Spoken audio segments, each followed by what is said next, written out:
कधी वाटतं का चुकीची कामं करणाऱ्यांकडे पैसा आहे, घर आहे, गाडी आहे, सगळं आहे, आणि मी चांगल्या भावनेने जगतो, कोणाचं वाईट करत नाही, भक्ती करतो, तरीही त्रासच त्रास का? ऐक, हे देवाचा अन्याय नाही, हे कर्माचा वेळ आहे. काही लोक जुन्या पुण्याचं फळ खात आहेत आणि काही जुनं कर्ज फेडत आहेत. भक्ती सुरू झाली की त्रास वाढतो असं वाटतं, कारण आतलं सगळं शुद्ध व्हायला लागतं. देव कमकुवताना नाही, मजबूत लोकांनाच परीक्षा देतो.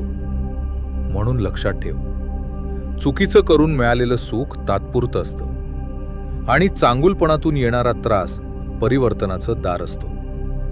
फक्त एकच वाक्य पुरेसं आहे, स्वामी समर्थ, मला न्याय नको, मला समज दे. शांत राहा.